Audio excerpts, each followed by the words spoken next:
beautiful, sunny, windy, late May day here in Bonifacio Global City, Metro Manila. It added these foot sanitation bath things to the entrance of most buildings here. You have to, wipe your feet down in order to get into the building. In addition to, having your temperature checked and your hands sprayed, and who knows what else is coming.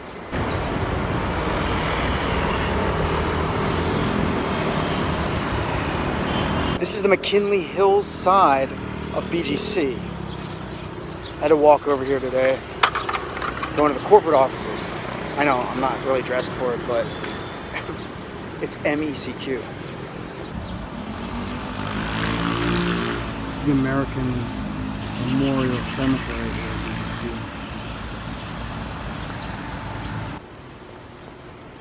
Hear that? Cicadas? I've never heard cicadas in the Philippines. Insane amount of condos here in Mckinley Hills in BGC. Those are the Venice Canal condos, or the Venetian condos. I think I'd looked into leasing there when I first came here for work. Pretty long walk to get over here, about 3 kilometers, but not so bad. At the corporate building, and hopefully this won't take long.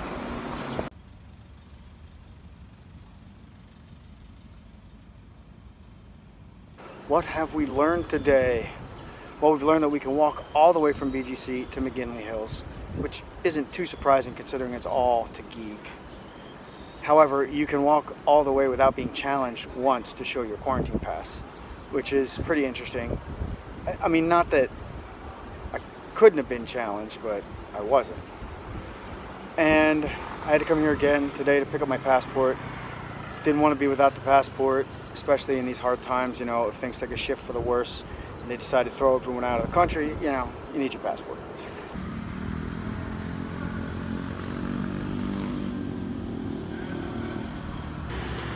Don't usually see this view of BGC. Interestingly enough, you can kind of almost catch the, I guess you would call it, the squatter area that's in between, sandwiched right in there between Taguig and BGC. It's an incredibly stark contrast of living. Alright, the official entrance to McKinley Hill out on C5 Road. There is a marshal here, and I really thought he was going to stop me. I think he even considered it, but then he just sort of So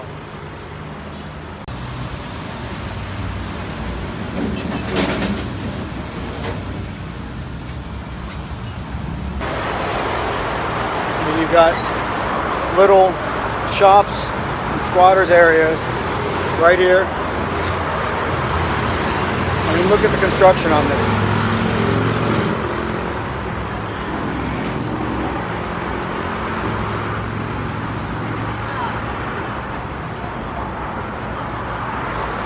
And it's right next to SMR. Yeah, it's real night and day right here. Taguig border and BGC. So I'm in BGC Taguig. This is right next to, I mean literally right next to SMR. It's always a night and day sort of dichotomy here.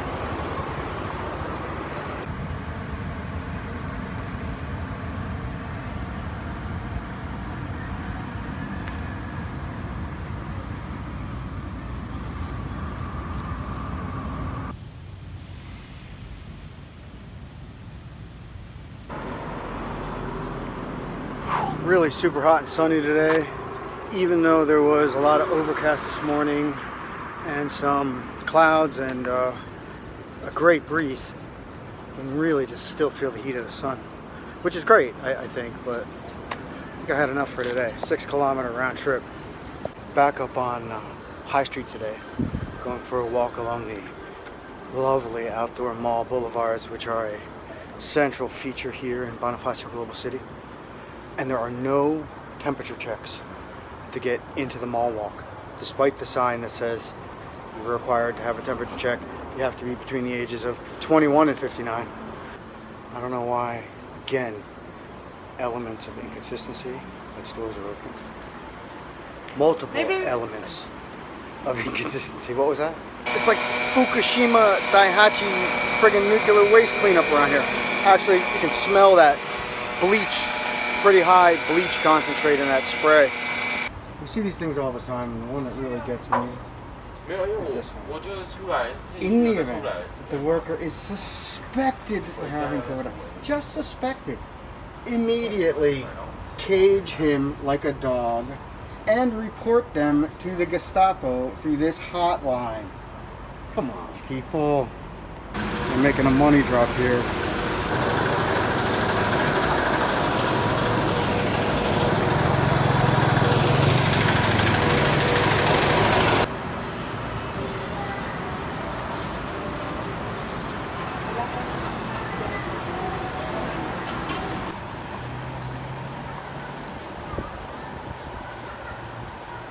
It's actually harder to get into the malls in modified enhanced community quarantine than it was during total lockdown, the enhanced community quarantine.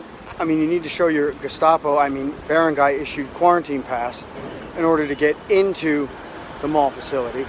Before you could just go in. Like every corner in the high street always has temperature check, and then you have to give a quarantine pass, or they will ask you also ID. Yeah, so basically they've made it more difficult to shop and do things under MECQ. So I think the reason why is because under MECQ you can have crossover from the GCQ area. So if you live in Quezon City and need to travel to Makati or BGC for work, technically you're coming out of a different zone, a different quarantine zone. So they're trying to limit the exposure or the, I don't know. I understand that, but they need to do consistent, not just, oh, today we will ask quarantine pass and then tomorrow no quarantine pass.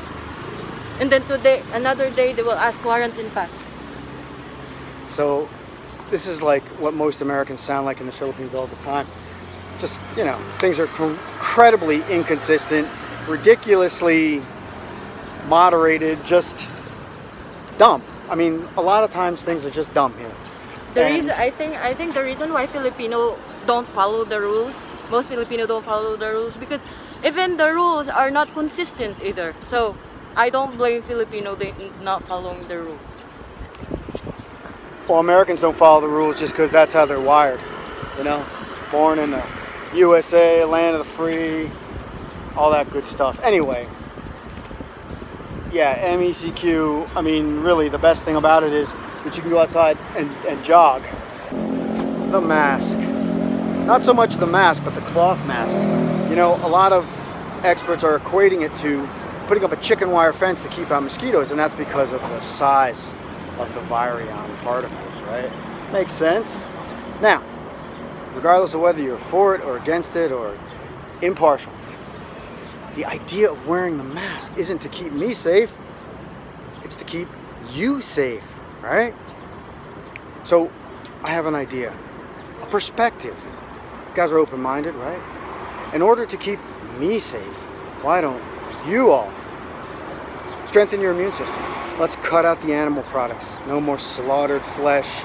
No more animal fluids that are steeped in blood, pus, vaccines, antibiotics, hormones, steroids, you know. Regardless of what you think, that stuff's not good for you. You want your vitamin D? Get some sunshine. Not milk. Yeah, that's not gonna work. What else? Oh yeah, you know what? Cut out the sugar. Cut out the alcohol. Cut out the tobacco, right? Get some exercise. Get outside, right? A little cardio, a little strength training, some yoga maybe, flexibility, good flexible spine, you know, those things all help. Strengthen your immune system. Be strong, baby, be strong. Keep me safe. All right, now that being said, I just gotta head over to the Army Navy here, pick up some French fries. Not for me, of course, for my girlfriend. Yeah, I wasn't kidding. It's like okra and mung beans. What they call mango here. It's It's really just like a high-grade vegetable protein and really, really low glycemic index carbs. Unlimited protein and vegetables, and that's about it. Talked about inconsistencies the other day, the application of rules and protocols and stuff. Seems like everyone does it differently. One of the most confounding elements is the inaccuracy and the inconsistency in the temperature guns that they use to determine if you're allowed access into a facility. Now, strangely enough, they temperature gun you when you come into your residence, right? So if you live in a big condo like this, you get temperature gunned every time you come in the door. So, you know, it's very Gestapo-esque in the sense that they're going to bar you literally from entering your home and or sanction you if they allow you into your home. All that aside, every time I come into this building and they temperature gun me, which is maybe what, 2 out of 5 times, I register low. Like, the temperature gun just doesn't work on me. It worked great on her. 2 seconds later, they try it on me, low. It's these inconsistencies. I mean, it doesn't help that they're using temperature guns made in China, right? Thanks so much for watching. If you like this video, please hit the thumbs up button and subscribe for more content from Manila, Philippines.